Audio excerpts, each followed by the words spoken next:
Friends, welcome to Bismi சமையல். இன்னைக்கு வீடியோவில் ரொம்பவே இன்ட்ரெஸ்டிங்கான யூஸ்ஃபுல்லான கிச்சன் டிப்ஸ் மற்றும் வீட்டு குறிப்புகள் தான் பார்க்க போகிறோம். இந்த வீடியோவில் நான் சொல்லியிருக்க டிப்ஸ் எல்லாமே உங்களோட அன்றாட வாழ்க்கையில் யூஸ் பண்ணுற மாதிரி இருக்கும். வீடியோக்குள்ளே போகிறதுக்கு முன்னாடி நம்ம சேனலை நீங்கள் ஃபர்ஸ்ட் டைம் பார்க்குறீங்கன்னா மறக்காமல் சப்ஸ்கிரைப் பண்ணிவிட்டு பக்கத்தில் இருக்க பெல் ஐக்கானில் ஆப்ஷன் ஆலும் கிளிக் பண்ணுங்கள். இப்போ நம்ம ஃபர்ஸ்ட் டிப் என்னங்கிறத பார்க்கலாம். பண்டிகை நாட்களில் எல்லார் வீட்லேயுமே கண்டிப்பாக வடை செய்வோம். ஸோ நிறைய பேருக்கு இதில் இருக்கிற பிரச்சனை என்னென்னா, வடை நல்ல சாஃப்டாக இல்லாமல் ஹார்டாக கல் மாதிரி இருக்கும். ஸோ உளுந்த வடை நீங்கள் எப்போ சுட்டாலும் சரி, நல்ல ஃப்ளஃபியாக சாஃப்டாக வெளியில் நல்ல கிறிஸ்பியாக இருக்கணும்னா என்ன பண்ணணுங்கிறத நான் சொல்கிறேன். இதை பார்க்கும்போதே உங்களுக்கு தெரியும்னு நினைக்கிறேன், மாவு எவ்வளோ ஃப்ளஃபியாக இருக்குன்னு. அதே மாதிரி அரைச்ச உடனேவே நம்ம வடை சுற்றக்கூடாது. ஏன்னா நம்ம கிரைண்டர்லேயோ இல்லை மிக்சிலேயோ அரைச்சி எடுக்கும்போது மாவு கொஞ்சம் சூடாக இருக்கும் இல்லையா? ஸோ உடனேவே நம்ம வடை சுட்டோன்னா வடை நமக்கு ஹார்டாக இருக்கும். ஸோ என்ன பண்ணணும்னா, இதை அப்படியே மூடி ஒரு அரை மணி நேரத்துக்கு ஃப்ரிட்ஜில் வச்சுருங்க. அரை மணி நேரத்துக்கு அப்புறமா மாவை ஃப்ரிட்ஜில் இருந்து எடுத்துட்டேன். இப்போ அடுத்து நான் செய்ய போகிறது தான் ரொம்ப முக்கியமான ஸ்டெப்பு. இதை கொஞ்சம் பெரிய பவுலுக்கு ட்ரான்ஸ்ஃபர் பண்ணிவிட்டு இந்த மாவை கை வச்சு ஒரு 5 நிமிஷத்துக்கு நல்லா கலந்து விட போகிறேன். இந்த மாதிரி நம்ம கலந்து விடும்போது மாவில் நல்ல ஏர் பபிள்ஸ் ஃபார்ம் ஆகும். இந்த ஏர் பபிள்ஸ் தான் நம்ம வடைக்கு நல்ல ஒரு சாஃப்ட்னஸ் கொடுக்கும். கலந்து விடும்போது ஒரே பக்கமாக கலந்து விடணும். இந்த பக்கம் கொஞ்சம் நேரம், அந்த பக்கம் கொஞ்சம் நேரம்லாம் செய்யக்கூடாது. முடிஞ்சா இந்த மாதிரி நல்லா அடிச்சு விட்டு கலந்துக்கோங்க. மாவு இன்னுமே நல்ல ஃப்ளஃபியாக வரும். ஸோ இதே மாதிரி ஒரு 5 நிமிஷம் கலந்து விட்டுட்டு அடுத்து நீங்கள் என்ன பொருளெல்லாம் சேர்ப்பீங்களோ எல்லாத்தையும் சேர்த்துட்டு வடை சுட்டு பாருங்கள்.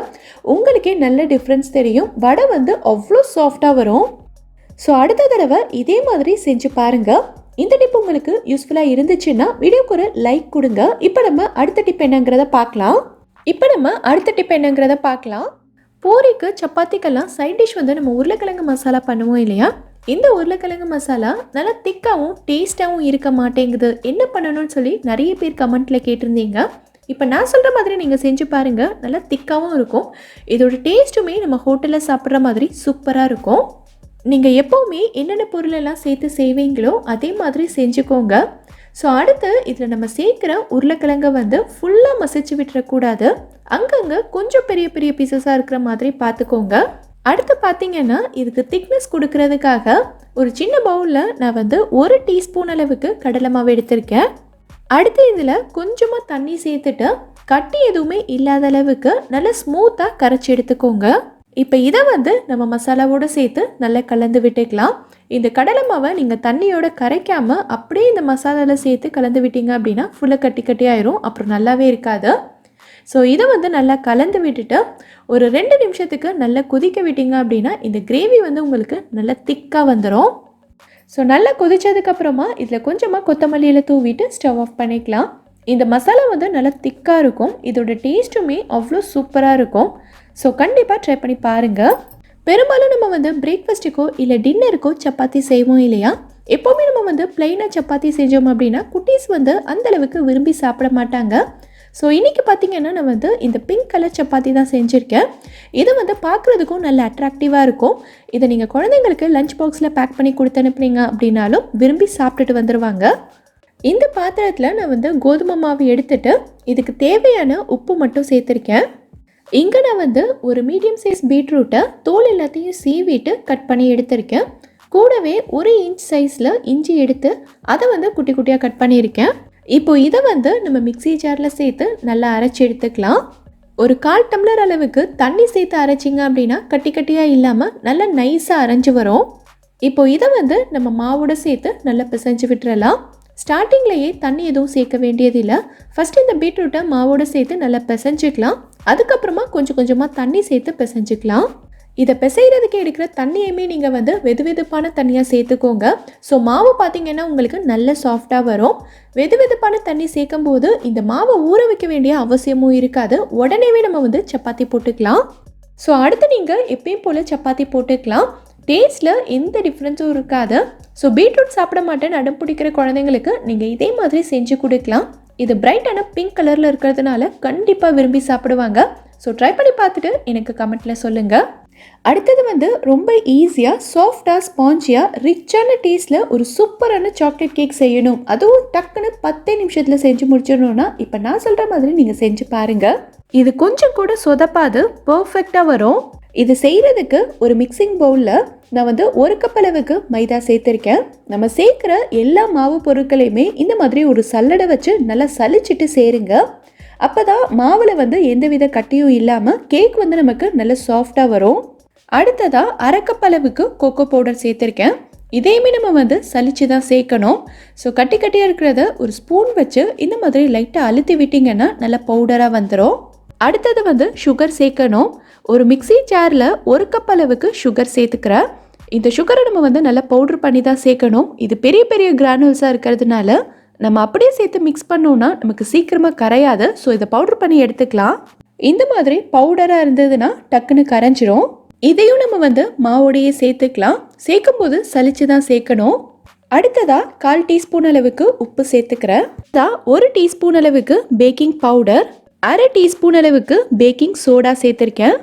இப்போ நம்ம சேர்த்த மாவு பொருட்கள் எல்லாத்தையுமே நல்லா கலந்து விட்டுக்கலாம். ஒரு விஸ்க் வச்சு கலந்தீங்கன்னா ரொம்ப ஈஸியாக இருக்கும். நல்லா கலந்தாச்சு. இப்போ இது இருக்கட்டும். இன்னொரு பெரிய சைஸ் பவுல் எடுத்திருக்கேன். இதில் ஒரு முட்டை, 1/2 கப் அளவுக்கு காய்ச்சி ஆற வச்ச பால் சேர்த்துருக்கேன். கூடவே 1/4 கப் அளவுக்கு எண்ணெய் சேர்த்துருக்கேன். எண்ணெய் வந்து ஃப்ளேவர் இல்லாத எந்த எண்ணெய் வேணாலும் நீங்கள் யூஸ் பண்ணிக்கலாம். நான் இன்றைக்கி வந்து நான் சமையலுக்கு எப்போவுமே யூஸ் பண்ணுற ரீஃபைண்ட் ஆயில் தான் சேர்த்துருக்கேன். அடுத்து 1 டீஸ்பூன் அளவுக்கு வெனிலா எசன்ஸ் சேர்த்துருக்கேன். இது வந்து உங்களுக்கு ஆப்ஷனல் தான். இது சேர்த்தோன்னா முட்டையோட ஸ்மெல் வராமல் இருக்கும். இப்போ இது எல்லாத்தையும் லைட்டாக அடித்து எடுத்துக்கலாம். ரொம்ப நேரம் அடிக்கணுங்கிற அவசியம்லாம் கிடையாது. நம்ம சேர்த்த எல்லாமே நல்லா மிக்ஸ் ஆகிற அளவுக்கு கலந்து எடுத்தாலே போதும். இதில் வந்து நான் சேர்த்துருக்க எண்ணெய்க்கு பதிலாக நீங்கள் வந்து பட்டர் கூட சேர்த்துக்கலாம். பட்டர் சேர்த்தோன்னா இன்னுமே நல்லாயிருக்கும். இப்போ இதோட நம்ம சலிச்சு எடுத்து வச்சுருக்க மாவு பொருட்கள் எல்லாத்தையும் சேர்த்து நல்லா கலந்து விட்டுக்கலாம். கட்டி எதுவுமே இல்லாத மாதிரி கலந்து விடுங்க. ஸோ மாவு பார்த்திங்கன்னா நல்லா கலந்ததுக்கு அப்புறமா இந்த அளவுக்கு நல்லா திக்காக இருக்கும். இப்போ இதோட 1/2 கப் அளவுக்கு நல்ல சூடான தண்ணி சேர்த்துக்கலாம். தண்ணி வந்து ரொம்ப கொதிக்கணுங்கிற அவசியம்லாம் கிடையாது. நல்லா சூடாக இருந்தாலே போதும். சேர்த்துட்டு நல்லா கலந்து விட்டுக்கோங்க. சைடில் ஒட்டியிருக்கிறதெல்லாம் நல்லா எடுத்து விட்டு கலந்துக்கோங்க. ஸோ கடைசியாக பேட்டரோட கன்சிஸ்டன்சி பார்த்திங்கன்னா இப்படி தான் இருக்கும். என்னடா ரொம்ப தண்ணியாக இருக்கே, கேக் வருமானெல்லாம் யோசிக்காதீங்க, சூப்பராக வரும். இந்த டின்னில் தான் நான் இதை பேக் பண்ண போகிறேன். அடியில் ஒட்டாமல் வர்றதுக்காக ஆடி எக்கோபேக்கோட நான்ஸ்டிக் லைனர்ஸ் யூஸ் பண்ணியிருக்கேன். இதை நம்ம ரவுண்ட் ஷேப்பில் கட் பண்ணணுங்கிற அவசியம் கிடையாது. அவங்களே கட் பண்ணி வச்சுருப்பாங்க. இது நமக்கு நிறைய சைஸஸில் அவைலபிளாக இருக்குது. நான் இன்றைக்கி வந்து 7 இன்ச் லைனர் யூஸ் பண்ணியிருக்கேன். இப்போ இதில் நம்மளோட கேக் பேட்டரை ஊற்றிடலாம். நம்ம ரெடி பண்ணதில் பாதி மட்டும்தான் இந்த டின்னில் ஊற்றிருக்கேன். நான் இன்றைக்கி வந்து அவனில் தான் பேக் பண்ண போகிறேன். 200 டிகிரி செல்சியஸில் 35 நிமிஷத்துக்கு பேக் பண்ணி எடுத்துக்கலாம். உங்ககிட்ட அவன் இல்லைன்னா இதை நீங்கள் வந்து குக்கரில் வச்சும் பேக் பண்ணி எடுத்துக்கலாம். குக்கரில் எப்படி கேக் செய்யணும்னு நம்ம சேனலில் ஏற்கனவே வீடியோ போட்டிருக்கேன், செக் பண்ணி பாருங்கள். நம்மளோட சூப்பரான சாக்லேட் கேக் இப்போ ரெடி ஆயிடுச்சு. இதை நான் எடுத்து காட்டுறேன் பாருங்கள், எவ்வளோ சாஃப்டாக எவ்வளோ மாய்ஸ்டாக இருக்குன்னு. கண்டிப்பாக நீங்களும் இதே அளவுகளோட ட்ரை பண்ணி பாருங்கள், சூப்பராக வரும். ட்ரை பண்ணி பார்த்துட்டு எனக்கு கமெண்ட்டில் சொல்லுங்கள். நம்ம எல்லாருமே இட்லி தோசை சுடுறதுக்கு மாவு வந்து வீட்டிலேயே தான் அரைப்போம். இந்த மாவை நம்ம வந்து டெய்லியும் அரைக்கிறது இல்லை. வாரத்தில் ஒரு நாள் அரைச்சி ஃப்ரிட்ஜில் ஸ்டோர் பண்ணி வச்சுக்கிட்டோன்னா அந்த வாரம் முழுக்கவே யூஸ் பண்ணிக்கலாம். இப்படி நம்ம அரைச்சி வைக்கிற மாவில் நம்ம எல்லாரும் நினைக்கிற ஒரு விஷயம் என்னென்னா, இந்த மாவை அரைச்சதும் முதல் நாள் 2வது நாள் இட்லி ஊற்றும் போது இட்லி வந்து நல்ல சாஃப்டாக புசு புசுன்னு வரும். இதுவே வந்து ஒரு 4-5 நாள் ஆகிட்டா, அதாவது மாவு வந்து காலியாகிற நேரத்தில் இதில் இட்லி ஊற்றினா இட்லி வந்து கல் மாதிரி இருக்கும். ஸோ நம்ம வந்து தோசை ஊற்றினா தான் கரெக்டாக இருக்கும்னு சொல்லிட்டு நிறைய பேர் வந்து நினைக்கிறீங்க. அந்த மாதிரி கிடையவே கிடையாது. இப்போ நான் சொல்ல போகிற ட்ரிக்கை நீங்கள் தெரிஞ்சுக்கிட்டீங்கன்னா, மாவு காலியாகும் போது அந்த கடைசி கரண்டி மாவில் நீங்கள் இட்லி ஊற்றினா கூட இட்லி வந்து முதல் நாள் மாதிரி நல்ல சாஃப்டாக புசு புசுன்னு வரும். இதுக்கு நான் வந்து வேறு எந்த பொருளும் சேர்க்க போகிறதே இல்லை. எப்படிங்கிறத பாருங்கள். நம்ம நைட்டு மாவு அரைச்சி வச்சோன்னா அடுத்த நாள் காலையில் வந்து இது நல்லா புளிச்சு பொங்கி வந்திருக்கும். ஸோ இப்போ வந்து உளுந்த மாவு வெயிட் கம்மியாக இருக்கிறதுனால மேலேயும் அரிசி மாவு வந்து அடியிலையும் தங்கியிருக்கும். ஸோ இதை வந்து ஒரு கரண்டி வச்சு நல்லா கலக்கி விட்டுருங்க. நல்லா கலந்து விட்டதுக்கப்புறமா உடனேவே இன்றைக்கி தேவைப்படக்கூடிய மாவை மட்டும் நீங்கள் எடுத்துக்கிட்டு மீதி இருக்கிறத வேறொரு கண்டெய்னரில் ஊற்றி அப்படியே ஃப்ரிட்ஜில் வச்சுருங்க. இந்த மாவை நம்ம வந்து ஒரே டப்பாவில் வச்சு யூஸ் பண்ணும்போது என்ன ஆகும்னா, இப்போ நம்ம மாவை நல்லா கலந்து விட்டோம் இல்லையா, இந்த மாவை நீங்கள் அப்படியே விட்டுட்டிங்கன்னா மேலே உளுந்த மாவு தனியாகவும் கீழே அரிசி மாவு தனியாகவும் உங்களுக்கு வந்து பிரிஞ்சிடும். நம்ம ஒவ்வொரு தட்டி இட்லி ஊற்றும் போதுமே அப்படியே மேலேருந்து தான் எடுத்து ஊற்றுவோமே தவிர அடி வரைக்கும் நம்ம வந்து கலந்து விடுறதில்ல. ஸோ பார்த்திங்கன்னா அடியில் அரிசி மாவு அப்படியே தங்கிரும். இதனால தான் நமக்கு வந்து ஒரு 4-5 நாள் ஆயிட்டாலே இட்லி வந்து கல் மாதிரி வந்துடுது. ஸோ இப்போ நான் சொன்ன மெத்தடை நீங்கள் ஃபாலோ பண்ணி பாருங்கள். உங்களுக்கு கடைசி நாள் இட்லி ஊற்றினால் கூட மொதல் நாள் ஊற்றுற மாதிரி நல்ல சாஃப்டாக புசு புசுன்னு வரும். ஒவ்வொரு தடவை நீங்கள் இந்த மாவை எடுக்கும் போதுமே அடி வரைக்கும் நல்லா கலந்து விட்டதுக்கப்புறமா இன்றைக்கி தேவைப்படக்கூடியதை மட்டும் நீங்கள் வச்சுக்கிட்டு மற்றதை அப்படியே எடுத்து ஃப்ரிட்ஜில் வச்சுருங்க. கண்டிப்பாக ட்ரை பண்ணி பார்த்துட்டு எனக்கு கமெண்ட்டில் சொல்லுங்கள். இப்போ நம்ம அடுத்த டிப் என்னங்கிறத பார்க்கலாம். நம்ம எல்லார் வீட்லேயுமே ஒரு சில பொருட்கள்லாம் பார்த்தீங்கன்னா குக்கரில் தான் வேக வைப்போம். அதாவது பருப்பு, சுண்டல் இந்த மாதிரி பொருட்கள்லாம் நமக்கு வந்து குக்கரில் வேக வச்சா தான் ரொம்ப சீக்கிரமாக வெந்து வரும். இப்படி நம்ம வேக வைக்கும் போது குக்கரில் தண்ணியோட அளவு கொஞ்சம் அதிகமாக ஊற்றிட்டா கூட நமக்கு விசில் வரும்போது குக்கரில் இருக்கிற தண்ணி எல்லாமே வெளியில் வந்து சுற்றி இருக்கிற இடம் அடுப்பு ஃபுல்லாகவே நமக்கு வந்து தெரிச்சிடும். அது மட்டும் இல்லாமல் குக்கரோட மூடி ஃபுல்லாகவே நல்லா ஒட்டிக்கிட்டு பிடிச்சி போன மாதிரி இருக்கும். இதையும் நம்ம வந்து நல்லா தேய்ச்சி கழுவுற மாதிரி இருக்கும். ஸோ இந்த மாதிரிலாம் ஆகாமல் இருக்கிறதுக்கு ஒரு சூப்பரான ஐடியா இருக்குது. நான் இன்னைக்கு வந்து சாம்பார் தான் செஞ்சிட்ருக்கேன். இப்போ குக்கரை மூடிட்டு இதில் வெயிட் சேர்க்கறதுக்கு முன்னாடி இந்த மாதிரி ஒரு டிஷ்யூ எடுத்துக்கோங்க. டிஷ்யூ இல்லைனா கூட பரவாயில்ல, உங்கள் வீட்டில் இருக்க ஏதாவது ஒரு பழைய துணி நீங்கள் தூக்கி போடுறதுக்கு வச்சுருப்பீங்கல்ல, அதை எடுத்துக்கோங்க. இந்த டிஷ்யூவை நடுவில் சின்னதாக கட் பண்ணிவிட்டு இதை வந்து நீங்கள் குக்கர் மேலே போட்டுடலாம். இதுக்கு மேலே நீங்கள் வந்து குக்கரோட வெயிட் சேர்த்துக்கலாம். இந்த மாதிரி நம்ம செய்யும்போது குக்கர்லேருந்து வெளியில் வர தண்ணி எல்லாமே இந்த டிஷ்யூவில் வந்து கலெக்ட் ஆகிடும். இப்போ நான் காட்டுறேன் பாருங்கள். குக்கர்லேருந்து வந்த தண்ணி எல்லாத்தையுமே டிஷ்யூ உறிஞ்சிருச்சு. குக்கரோட மூடியும் பார்த்தீங்கன்னா நமக்கு நல்லா நீட்டாக இருக்கும். இதை போட்டு நம்ம தேய்ச்சி கழுவிட்டு இருக்கணுங்கிற அவசியமும் கிடையாது. இந்த டிப் உங்களில் நிறைய பேருக்கு ரொம்பவே யூஸ்ஃபுல்லாக இருக்கும்னு நினைக்கிறேன். கண்டிப்பாக ட்ரை பண்ணி பாருங்கள். இப்போ நம்ம அடுத்த டிப் என்னங்கிறத பார்க்கலாம். நம்ம வீட்டில் குட்டீஸ் எல்லாம் பார்த்தீங்கன்னா வீட்டிலேயே இருக்கிறதுனால ஈவினிங் டைமில் சாப்பிட்றதுக்கு ஏதாவது ஸ்நாக்ஸ் செஞ்சுக்கிட்டே இருப்பாங்க. டெய்லியும் நம்ம வந்து செஞ்சு கொடுத்துக்கிட்டே இருக்கும்போது நமக்கு நாள் பூராவே கிச்சனில் போகிற மாதிரியே இருக்கும். ஸோ இன்றைக்கி வந்து குட்டீஸ் எல்லாருக்கும் ரொம்ப பிடிக்கிற மாதிரி அதிகமான டைம் எல்லாம் தேவைப்படாது, ஒரே ஒரு நிமிஷம் இருந்தால் போதும். எல்லாத்துக்கும் பிடிச்ச ரொம்ப ரொம்ப ஃபேவரட்டான ஒரு சூப்பரான ஸ்நாக் ரெடி பண்ணிடலாம். ஒரு குக்கர் இல்லை கடாயில் 2 டீஸ்பூன் அளவுக்கு எண்ணெய் சேர்த்துட்டு கூடவே 2 டேபிள் ஸ்பூன் அளவுக்கு பட்டரும் சேர்த்துக்கிறேன். நீங்கள் வந்து எண்ணெய் மட்டுமே சேர்க்குறதா இருந்தாலும் சேர்த்துக்கலாம். நான் இன்றைக்கி வந்து பாப்கார்ன் தான் செய்ய போகிறேன். ஸோ பார்த்தீங்கன்னா கொஞ்சமாக கார்ன் சேர்த்துக்கிறேன். ஸ்டவ்வை வந்து நல்லா குறைச்சி லோ டெம்பரேச்சரில் வச்சுட்டு நல்லா கலந்து விட்டுக்கலாம். பாப்கார்ன் செய்யும்போது நீங்கள் வந்து நல்ல கனமான பாத்திரமாக தான் எடுக்கணும். அது மட்டும் இல்லாமல் ஸ்டவ்வை வந்து நல்லா குறைச்சி வச்சுருக்கணும். இதில் ஒரு கார்ன் வெடித்து வந்ததுக்கப்புறமா குக்கரில் வந்து கேஸ்கெட்டோ வெயிட்டோ சேர்க்கவே கூடாது. மூடி மட்டும் போட்டு மூடிடுங்க. உள்ளே இருக்க கார்ன் எல்லாமே வெடிக்கிற சத்தம் உங்களுக்கு கேட்டுக்கிட்டே இருக்கும். சத்தம் வந்து நல்லா அடங்கினதுக்கப்புறமா ஸ்டவ் ஆஃப் பண்ணிக்கோங்க. ஸ்டவ் ஆஃப் பண்ணிவிட்டு இன்னும் ஒரு நிமிஷத்துக்கு அப்படியே விட்டுருங்க. உள்ளே ஏதாவது கார்ன் வெடிக்காமல் இருந்ததுன்னா அந்த 1 நிமிஷத்தில் வெடிச்சிரும். இப்போ நம்ம வந்து ஓப்பன் பண்ணிக்கலாம். இதில் வந்து கொஞ்சமாக உப்பும் பெப்பர் பவுடரும் சேர்த்து நல்லா கலந்து விட்டுக்கோங்க. அவ்வளோதான், ஒரே நிமிஷத்தில் சூப்பரான பாப்கார்ன் ரெடி ஆயிடுச்சு. குட்டீஸ் எல்லாருமே என்ஜாய் பண்ணி சாப்பிடுவாங்க. கண்டிப்பாக ட்ரை பண்ணி பாருங்கள். இப்போ நான் சொல்ல போகிற டிப் வந்து பிகினர்ஸ் எல்லாத்துக்குமே ரொம்ப ரொம்ப யூஸ்ஃபுல்லாக இருக்கும். நம்ம எல்லார் வீட்லேயுமே வெஜிடபிள் பிரியாணி பண்ணுவோம். இந்த பிரியாணி பண்ணும்போது நிறைய பேருக்கு பார்த்தீங்கன்னா பிரியாணியோட ரைஸ் வந்து நல்ல உதிரியாக இருக்காது. ஒன்று ஒட்டிக்கிட்டு ஒரு மாதிரி குழஞ்சி போன மாதிரி இருக்கும். அது மட்டும் இல்லாமல் எவ்வளோ தண்ணி சேர்க்கணுங்கிற அளவும் வந்து தெரியாமல் இருக்கும். ஸோ அதுக்கான டிப்பை தான் நான் இப்போ சொல்ல போகிறேன். பிரியாணி வந்து ஒன்று ஒட்டிக்காமல் நல்ல உதிரியாக இருக்கணும்னா இதில் நம்ம லெமன் ஜூஸ் சேர்க்கணும். நிறைய பேர் வந்து நினைக்கிறீங்க சிக்கன் பிரியாணி மட்டன் பிரியாணிக்கு மட்டும்தான் லெமன் ஜூஸ் சேர்க்கணும், வெஜிடபிள் பிரியாணிக்கெல்லாம் சேர்க்க வேண்டியது இல்லைன்னு. அந்த மாதிரி கிடையாது. நீங்கள் வந்து லெமன் ஜூஸ் சேர்த்து செஞ்சீங்கன்னா ரைஸ் வந்து நல்ல உதிரியாக வரும். அது மட்டும் இல்லாமல் லெமன் ஜூஸ் சேர்க்கறதுனால பிரியாணியோட டேஸ்ட்டுமே நமக்கு ரொம்ப சூப்பராக இருக்கும். அடுத்து கவனிக்க வேண்டிய முக்கியமான விஷயம் என்னென்னா தண்ணியோட அளவு. பாஸ்மதி அரிசி எடுத்திருந்தீங்கன்னா கண்டிப்பாக அதை வந்து 20 நிமிஷத்துக்கு நீங்கள் ஊற வச்சுருக்கணும். தண்ணி வந்து 1:1 ரேஷியோவில் எடுத்துக்கணும். அதாவது 1 கப் அளவுக்கு பாஸ்மதி அரிசி எடுத்திருந்தீங்கன்னா அதே கப்பில் 1.5 கப் அளவுக்கு தண்ணி சேர்த்துக்கோங்க. இந்த ரேஷியோவில் நீங்கள் சேர்த்து செஞ்சீங்கன்னா பிரியாணி வந்து நல்ல உதிரியாக பர்ஃபெக்டாக வரும். இந்த வெஜிடபிள் பிரியாணியோட வீடியோ நம்ம சேனலில் ஏற்கனவே போட்டிருக்கோம். இந்த வீடியோவோட லிங்க் வந்து நான் டிஸ்கிரிப்ஷன் பாக்ஸில் கொடுக்குறேன், வேணுங்கிறவங்க செக் பண்ணி பாருங்கள்.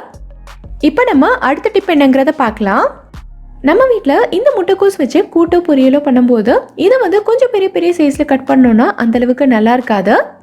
ஸோ இந்த முட்டைக்கோஸை ரொம்ப மெல்லிஸாக எல்லாமே ஒரே சைஸில் இருக்கிற மாதிரி ரொம்ப ஒரு ஈஸியான மெத்தடில் எப்படி கட் பண்ணுறதுன்னு பார்க்கலாம். இந்த முட்டைக்கோஸ் வந்து மற்ற காய்கறிகள் மாதிரி ஒரே சைஸில் ஈவனாக கட் பண்ண வராது. இதை வந்து நம்ம ஃப்ரைட் ரைஸில், நூடுல்ஸில் இல்லை சாலட்டில் சேர்க்குறோன்னா கூட ரொம்ப மெல்லிஸாக கட் பண்ணணும். கொஞ்சம் பெருசாக இருந்தால் கூட இது நமக்கு வாயில் கடிப்படும் போது அந்தளவுக்கு நல்லா இருக்காது. இதுக்கு நம்ம யூஸ் பண்ண போகிறது உருளைக்கிழங்குக்கெல்லாம் தோல் சீவுறதுக்கு யூஸ் பண்ணுற பீலர் தான். இந்த பீலர் வச்சு செய்யும்போது இது பார்த்திங்கன்னா நமக்கு ரொம்ப ஈஸியாக கட் பண்ண வரும். அதே சமயத்தில் இந்த பீசஸும் பார்த்திங்கன்னா ரொம்ப மெல்லிஸாக இருக்கும். இதில் நீங்கள் கவனிக்க வேண்டிய விஷயம் என்னென்னா, நீங்கள் எடுத்திருக்க பீலரோட பிளேடு பார்த்திங்கன்னா நல்ல ஷார்ப்பாக இருக்கணும். ஸோ பார்த்திங்கன்னா நமக்கு இது எல்லாமே நல்ல நீளமாக மெல்லிஸாக ஒரே சைஸில் பார்க்குறதுக்கே ரொம்ப அழகாக இருக்குது. இந்த மாதிரி நம்ம கட் பண்ணி நூடுல்ஸில் ஃப்ரைட் ரைஸ்லலாம் சேர்க்கும் போது இது சேர்த்துருக்கோங்கிறதே தெரியாது. குட்டீஸ் வந்து ஒன்று ஒன்றா தனித்தனியாக எடுத்து வைக்காமல் மொத்தமாக சாப்பிட்ருவாங்க. யூஸ்ஃபுல்லாக இருக்கும். கண்டிப்பாக ட்ரை பண்ணி பாருங்கள். இப்போ நம்ம அடுத்த டிப் என்னங்கிறத பார்க்கலாம். நம்ம வீட்டில் பாதாம் மில்கெல்லாம் செய்யும்போது பார்த்திங்கன்னா பால் நல்ல திக்காக இருந்தால் தான் நல்லாயிருக்குன்றதுக்காக நம்ம பாலை அடுப்புலையே வச்சு ரொம்ப நேரத்துக்கு காய்ச்சிட்ருப்போம். ஸோ பால் வந்து நல்லா வற்றி வரும்போது திக்காக இருக்கும். அது மட்டும் இல்லாமல் நிறைய பேர் என்ன பண்ணுவாங்கன்னா முந்திரியை ஊற வச்சு அரைச்சி சேர்ப்பாங்க. அப்போயும் நமக்கு வந்து பால் திக்காக வரும். இந்த மெத்தடெல்லாம் வந்து நம்ம பாதாமை அரைச்சி செய்யும்போது ஓகே தான்.